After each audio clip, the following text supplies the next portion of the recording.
हे देवी करते तुला नमन, तूच या विश्वाची जबाबदारी ओढली. आजचा रंग आहे मोरपंखी आणि आजची माळ आहे 8वी चढली.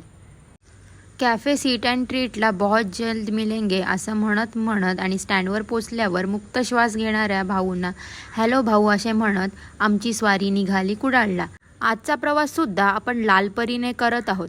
कुडाळचे छान छान व्ह्यूज कॅप्चर करत करत आणि गप्पा टप्पा मारत मारत फायनली आम्ही कुडाळला पोचलो. त्यानंतर थोड्या अंतरावर चालत चालत आम्ही आई तुळजाभवानीच्या मंदिरात पोचलो.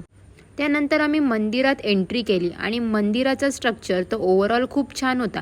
पण मला सगळ्यात आवडणारी गोष्ट म्हणजे हा हँडमेड स्ट्रक्चर जो की खूप छान दिसत होता. देवीचा देवाराही खूप छान सजवलेला होता.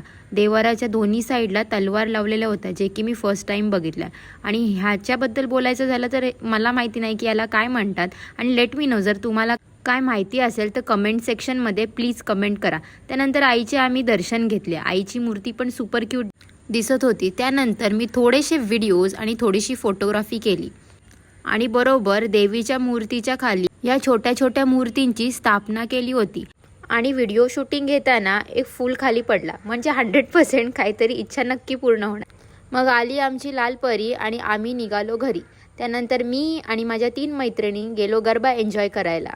त्यानंतर काली मातेचा सगळ्यांना घाबरवून टाकणारा नृत्यसुद्धा आम्ही एन्जॉय केला.